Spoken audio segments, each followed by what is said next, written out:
రేవంత్ రెడ్డి గారి నాయకత్వంలో తెలంగాణ ప్రజలు శాంతి లేకుండా ప్రశాంతత లేకుండా ఎప్పుడు ఎవరి ఇల్లు కూలగొడతారో, ఎప్పుడు ఎవరి భూములు గుంజుకోబడతాయో, ఎప్పుడు అణగారిన వర్గాల మీద దాడులు జరుగుతాయో బిక్కుబిక్కుమంటూ బతికే పరిస్థితి వచ్చింది. ఆనాడు ఆంధ్రప్రదేశ్ రాష్ట్రం నుంచి మొదలుపెట్టి ఇవాళ తెలంగాణ వరకు 70 సంవత్సరాల కాలంలో రేవంత్ రెడ్డి లాంటి ముఖ్యమంత్రి కనుక ఉంటే ఇవాళ హైదరాబాద్లో కొన్ని వందల బస్తీలు ఏవైతున్నాయో ఇవాళ ఆ వందల బస్తీలలో నివసించేటువంటి పేదలు ఉండేటువంటి ఆస్కారం మీద లేకుండే. ఇవాళ మనం చూస్తున్న వాజ్పేయి నగర్, వెంకటస్వామి నగర్, అంజయ్య నగర్, బద్దం బాలరెడ్డి గారి నగర్, టైగర్ నరేంద్ర గారి నగర్, ఇలాంటి బస్తీలే ఉండకుండా పోతుండే. ఆనాడు హైదరాబాద్కి శ్రీకాకుళం, విజయనగరం, కరీంనగరు, ఆదిలాబాద్ నుంచి పొట్ట చేత పట్టుకొని పేదలు జీవనం కోసం వస్తే అసైన్మెంట్ భూములలో, దేవాలయ భూములలో, ప్రభుత్వ భూములలో, ఇవాళ భూదాన భూములలో గుడిసెలు వేసుకుంటే 60 గజాలు 80 గజాలు ఇల్లు కట్టుకొని 40 ఏళ్ళుగా 50 ఏళ్ళుగా ఇవాళ జీవనం కొనసాగిస్తున్నారు. అట్లాంటి స్థితి ఇవాళ లేకుండా పోయింది. ఖమ్మంలో భూదాన్ భూములలో ఏ పేదలైతే ఖమ్మం పట్టణానికి బతకడానికి వచ్చిందో అలాంటి వాళ్ళు గుడిసెలు వేసుకొని రేకుల షెడ్లు వేసుకొని జీవిస్తూ ఉంటే అకారణంగా చెంపా పెట్టకుండా నోటీసులు ఇవ్వకుండా ఇవాళ ఇంటికొక డీసీఎంని లారీని పంపించి యుద్ధ భూమిని తలపించే పద్ధతిలో 10,000 మంది పోలీసులను పెట్టుకొని ఆ ప్రజల మీద చేసిన దాడి, ఆ ఇల్లు కూలగొడుతున్న తీరు, అక్కడ మహిళలు కన్నీరు పెడుతున్నటువంటి పద్ధతి, ఇవాళ పిల్లలు కూడా మా ఇల్లు కూలగొట్టకండి అని చెప్పి వాళ్ళు కార్చిన కన్నీళ్ళు సాక్షిగా ఇవాళ యావత్ తెలంగాణ సమాజం అంతా కూడా సిగ్గుతో తలదించుకుంటా ఉంది. గీ ప్రభుత్వానికైనా, గీ పార్టీకైనా, గీ ముఖ్యమంత్రినా మనం తీసుకొచ్చుకుంటామని చెప్పి అలా మాట్లాడే పరిస్థితి వచ్చింది. నేను అడుగుతా ఉన్నా, పెద్దవాళ్ళు కోట్లకు పడిగెత్తిన వాళ్ళు భాజపా ప్రభుత్వ మూలల్లో కోర్టులలో మేనేజ్ చేసుకొని తీర్పులు తెచ్చుకొని వేల కోట్ల రూపాయల భూములు ఆక్రమించుకుంటే వాటి మీద మాత్రం చర్యలు ఉండవు. నేను 2007 నుంచి వెళ్ళి ఎల్లమ్మ బండ అని ఉంటుంది కూకటపల్లి పక్కకు, దాదాపు 94 ఎకరాలు, సర్వే నెంబర్ 57, అది ప్రభుత్వపరమైన భూమి.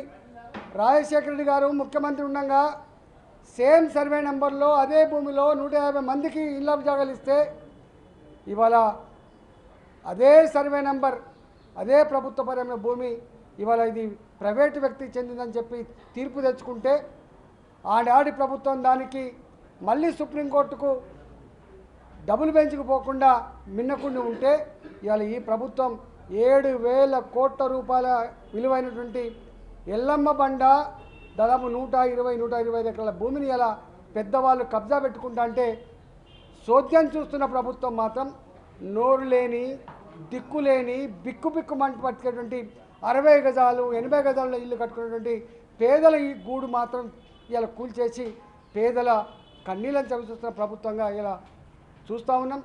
అదేవిధంగా మూసీ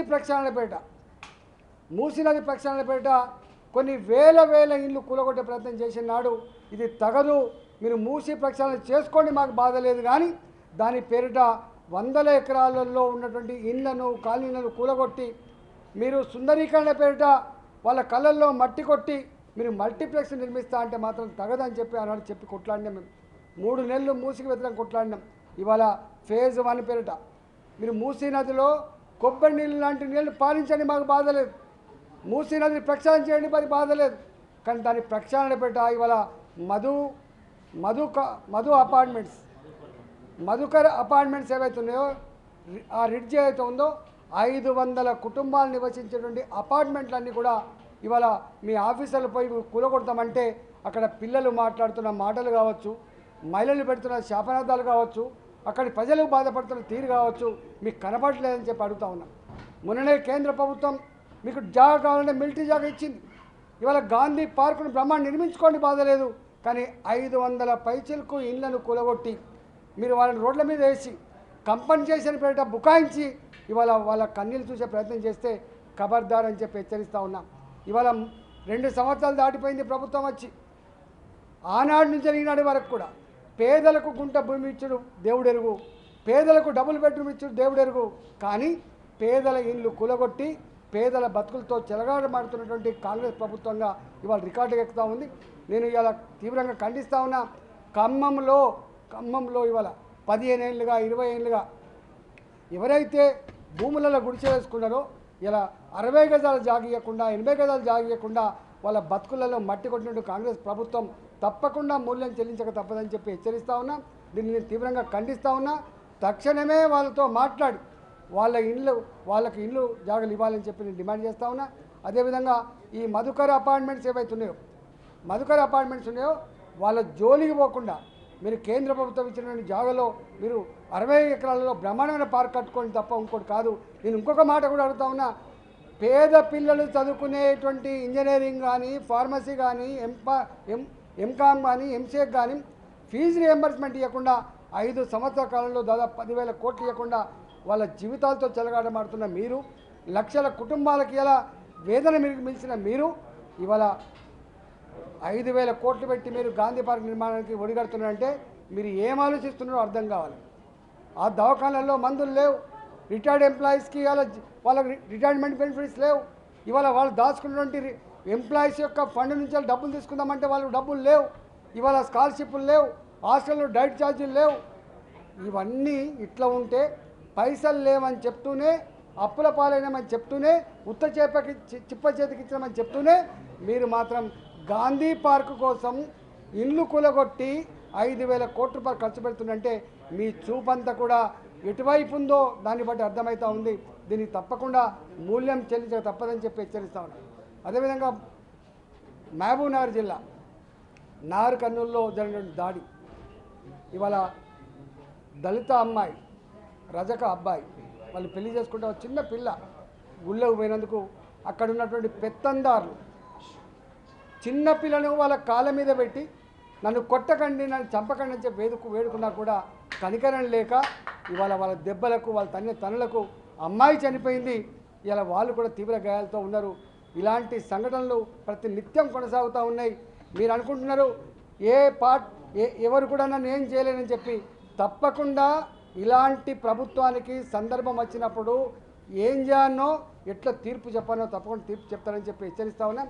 ఇవాళ లా అండ్ ఆర్డర్ చక్కగా లేదు, పేదల బతుకులకు భరోసా లేకుండా పోయింది, పేదల గుడిసెలకు భరోసా లేకుండా పోయింది. ఇలాంటి అన్నీ కూడా ఇవాళ రాహుల్ గాంధీ మాట్లాడితే ఇలా పేదల గురించి, ధర్మం గురించి, చట్టం గురించి, న్యాయం గురించి మాట్లాడుతూ ఉంటాడు. కానీ నీ పార్టీ అధికారంలో ఉన్న తెలంగాణ రాష్ట్రంలో ఏం జరుగుతుందో మీరు చూడండి. దాన్ని ఎందుకు నిలువరించే ప్రయత్నం చేస్తలేరో అడగండి. ఇవాళ రేవంత్ రెడ్డి సర్కారు చేస్తున్నటువంటి ఆగడాలు ఏవైతున్నాయో, చేస్తున్న దుర్మార్గాలు ఏవైతున్నాయో ఆపే ప్రయత్నం కనుక చేయకపోతే నీ పార్టీని తెలంగాణ ప్రజలు భూస్థాపితం చేస్తారని చెప్పి హెచ్చరిస్తా ఉన్నారు. సార్, ఇప్పుడు కేంద్రం నుంచి నిధులు ఇచ్చారు, భూములు ఇస్తున్నారు ఈ ప్రాజెక్టులకు సంబంధించి. అప్పుడు ఈ సామాన్య ప్రజలకు ఇబ్బందులు జరిగినటువంటిది వాళ్ళ ప్రాజెక్టులో రిపోర్ట్స్లో వీళ్ళు ప్రాజెక్ట్ రిపోర్ట్లలో మేము ఇల్లు కూలగొడుతున్నాం, అపార్ట్మెంట్ కూలగొడుతున్నాం, కాలనీలు కూలగొడుతున్నాం, పేదల భూమి గుంజుకుంటున్నామని చెప్పి ఎవరు చెప్పరు. ఏదో మంచి పని చేస్తామంటే ఇలా మూసి ప్రక్షాళన అది నిజంగానే రసాయనాలతో మురికి కుప్పంగా ఉన్నటువంటిది కాబట్టి దాన్ని బ్రహ్మాండంగా ఏదైనా ఉన్న టెక్నాలజీతో ఆ మూసీ నదిలో కొబ్బరి నీళ్ళ లాంటి నీళ్లు పారిస్తారని పిల్లలు ఈత కొట్టుకునే ఒక కొనగా మారుతారని చెప్పి భావిస్తారు. కానీ దాని సుందరీకరణ పేట ఇలా 100 ఎకరాలు అక్వైర్ చేసి వేల కుటుంబాల కళ్ళలో మట్టి కొట్టి ఇవాళ మల్టీప్లెక్స్లు కానీ పార్కులు కానీ నిర్మిస్తారని చెప్పి ఎవరు భావించారు.